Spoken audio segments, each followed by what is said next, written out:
They've got some juice now on the recruiting trail, do the Tigers. Got a lot of juice. You don't believe me? They just landed a flipped commitment from previous Georgia commitment, 5-star linebacker DeMarcus Riddick. Don't look now, y'all. But Auburn and Hugh Freeze have the number 16 class in the On3 industry team recruiting rankings. And this is a nice headline for Auburn fans, right? It just feels good to say, hey, we just landed one of the top guys in the class, number 3 linebacker in the country, took him away from Georgia. Nice headline, right? Reads real pretty. It's a big get for Auburn. I don't want to undersell that to you at all. But I think this is just further proof of what we already knew about Hugh Freeze and what we already knew about Auburn. Auburn, as clear as it gets, a horsepower program.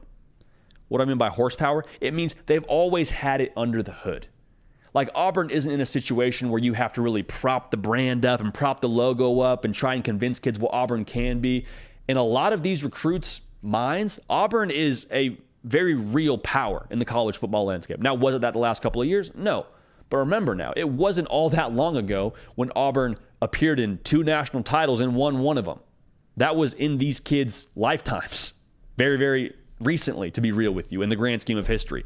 Like, Auburn isn't a school where you need to try and sell them what they can be. They've seen what they can be. They saw Cam Newton go number 1 overall and have a successful NFL career. They've seen that they can do it at Auburn.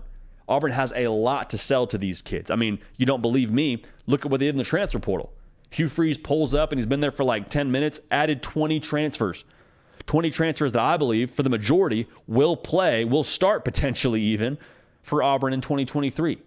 They've revamped and reloaded in a very short period of time. You can't do that unless you have some horsepower operationally at Auburn, from a brand perspective, from a resources perspective, and now finally you have the right guy steering that horsepower in the right direction. Because that was always the frustration for Auburn fans. Brian Harsin, maybe he's a good football coach. Maybe so. Maybe he knows the X's and O's, did a lot of good things at Boise State, but the frustration was, why are we not killing it on the recruiting trail?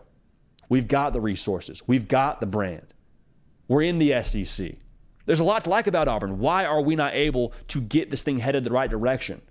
And it felt like, for the Auburn faithful, there wasn't the effort there.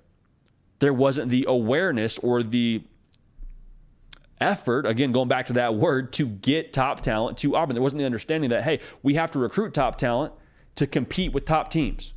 And Auburn, they expect to compete with top teams because they've done it frequently throughout the course of recent history and throughout history in general. And so with them right now, it finally feels like you have everybody pulling the right direction. Because before, with Brian Harsin and the administration and the boosters, it was like a tug of war, right? Brian Harsin pulls one way, boosters pull the other way. And what happens when that's all going on with that tug of war deal, nobody's really winning. You're just pulling opposite directions and you're getting poor results. And that's why Brian Harsin is no longer the head coach at Auburn, among other reasons. But you feel what I'm saying there. So I want to make sure we make this clear with Auburn. The talent level, even in 2023, is going to be substantially better than it was in 2022. In future Auburn teams, the talent they're recruiting will be substantially better than what they've had on the roster historically under Brian Harsin. They're going to have some of the top guys. Currently the number 16 class, like I already mentioned, flipped a 5-star last night from Georgia. This is the direction of Auburn under Hugh Freeze. With that being said, transfers is a shaky foundation to be built on. I'm not saying it can't work. We've seen it work many times, but it doesn't guarantee success. My excitement, if I'm an Auburn fan, would be for the future under Hugh Freeze because of his ability to land top talent on the recruiting trail, like we saw last night with DeMarcus Riddick flipping from Georgia. And so I want to make this very clear, do not question your long-term decision, if you're Auburn, in hiring Hugh Freeze based on short-term results. And a lot of people are going to say, well, J.D. Sonny Dykes in his first year made the national title. You're not TCU. You're not playing in the Big 12 conference. No shade to the Big 12, but the Big 12 ain't the SEC. The Big 12 doesn't have Alabama, doesn't have LSU. You don't have to deal with those kind of powers week in and week out. You can kind of put this thing together on the run a little bit more easily. It's a more fertile way to grow a program. Whereas in the SEC, it's a storm week in and week out. You say, well, okay, we'll talk about first-year coaches. First-year coach is Brian Kelly. He walked in first year at LSU and did some good things. Yeah, because he had a coach there previously that actually recruited.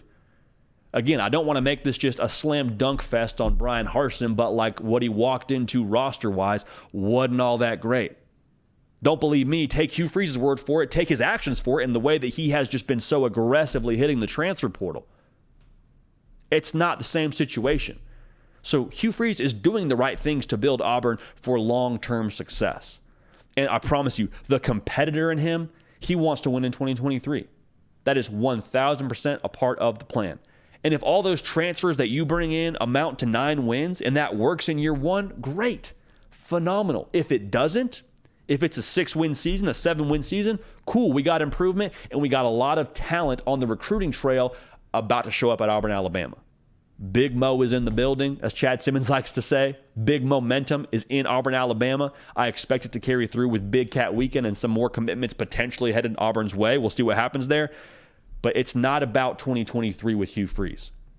DeMarcus Riddick committing is another headline that shows that Hugh Freeze is going to bring the right guys to Auburn, and when they get their roster to where they expect it to be, and they recruit these classes, they start stacking classes, then you can start to really examine what Auburn's going to be under Hugh Freeze in the long term.